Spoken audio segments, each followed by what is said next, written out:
Hello friends, कसे आहात तुम्ही सगळे। आज आम्ही गावी अलिबागला आलो आणि आमच्या एक नात्यातले जे आहेत त्यांनी आम्हाला ही चिंबोऱ्यांची ही बघा भेट दिली आहे। अगदी गावठी चिंबोरी आहेत आपली, ही लहान लहान आहेत पण तरी पण ठरवलं का तुमच्यासाठी आपण ह्या चिंबोऱ्याचं कालवण आज चुलीवर बनवणार आहोत। तर चला मग रेसिपीकडे वळूया।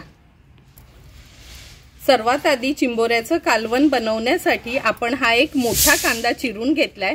हे आलं लसूण क्रश यूज करणार आहे। नंतर 1 चमचा हळद, 2 ते 3 चमचे हा घरचा आगरी कोळी मसाला आहे। हे सुकं खोबऱ्याचं आपलं नेहमीचंच वाटण मी घेतले। हे बघा, ह्या वाटणासाठी आपण हे असं सुकं खोबरं भाजून लसणाच्या पाकळ्या आणि आलं पाणी न यूज करता आपण हे वाटण असं वाटून घेतले। नंतर हे चिंबोरी आहेत, ही नंतर मी तुम्हाला काढून दाखवते। ह्या पातेल्यामध्ये तेल यूज करणार आहोत 3 ते 4 चमचे आणि चवीप्रमाणे मीठ वापरणार आहोत। हे बघा, चिंबोरी मी तुम्हाला ही ओतून दाखवते। अगदी लहान लहानच आहेत पण प्रेमाने आपल्याला भेट दिली आहे त्यामुळे ठरवलंय का तुमच्यासाठी हे कालवण आपण बनवूया। आता हे मी कापून स्वच्छ धुवून घेते, मग कालवण बनवायला सुरुवात करूया। हे बघा, सर्व चिंबोरी आपण कापून घेतलीत आणि लहान लहान असून पण हे बघा तुम्ही बघू शकता सर्व भरलेलीच निघाली आहे। तर चला कालवण बनवायला सुरुवात करूया। हे बघा, चुलीवर आपण हे एक पातेलं ठेवले। ह्यात 4 टेबलस्पून आपण तेल ऍड करणार आहोत। चिंबोऱ्याचं कालवण असो किंवा चिकन मटण, तेलाचा हात थोडा जास्त असला का कालवण किंवा चिकन खूप टेस्टी बनतं। तेल आता गरम झालंय। चमचाभर आलं लसूण क्रश आपण ह्यात ऍड करतोय। तुम्ही बघितलं असेल, मी हे असंच आलं लसूण क्रश जे घरी पनवेलला बनवते ना, गावी यायचं असलं तरी पण मी ती बॉटल घेऊन येते। आलं लसूण क्रश जरा तेलावर परतून घेऊया आणि आता हा बारीक चिरलेला जो मोठा कांदा आहे तो ऍड करणार आहोत। कांदा पण छान शिजवून घ्यायचा आहे आपल्याला। हे बघा, कांदा पण आपला छान शिजला गेलाय। आता ह्यात आपण मसाले ऍड करूया। गावी आलो आम्ही, गावी जास्त राहत नाही म्हणून मी हे असं प्लास्टिकच्या पिशवीतच ह्या बॉटलमध्ये हळद मसाला रॅप करून ठेवते म्हणजे खराब होत नाही। हळद टाकली आहे। नंतर 3 चमचे आपला हा घरचा आगरी कोळी मसाला यूज करणार आहे।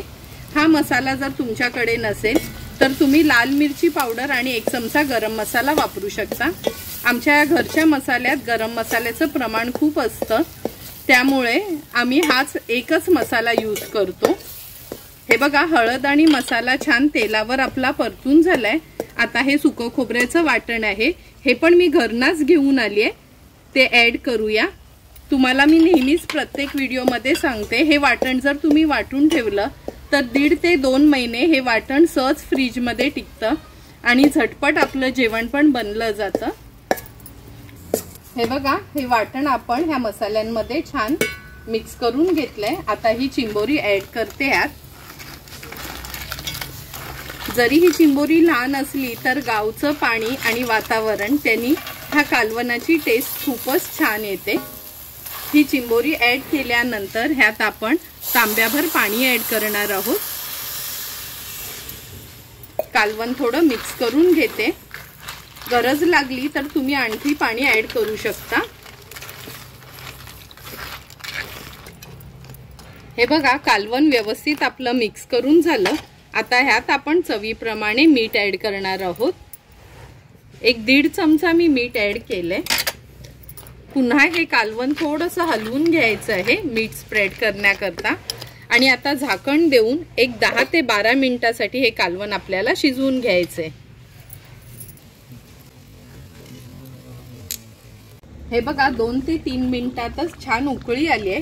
आता चुलीची विस्तव मी थोडी कमी करते आणि हे कालवण आपण एक 7 ते 8 मिनिटासाठी व्यवस्थित शिजवून घेणार आहोत। कालवण आपलं तयार झालंय। चुलीची विस्तव पण बघा हाय केली आहे आपण आणि आता ह्यात मी अगदी थोडीशीच कोथिंबीर ऍड करते आणि हे कालवण मिक्स करून घेऊया। तुम्ही बघू शकता सुंदर असं आपलं हे चिंबोऱ्याचं कालवण रेडी झालंय। आता हे एका सर्विंग बोल मध्ये मी सर्व करून घेणार आहे। सुंदर असं गावच्या पद्धतीने तयार केलेलं हे चिंबोऱ्याचं कालवण मी ह्या सर्विंग बोलमध्ये सर्व करून घेते। लहान असो किंवा मोठी चिंबोरी असो, आपल्या बनवण्याच्या पद्धतीवर त्या कालवणाची टेस्ट डिपेंड असते।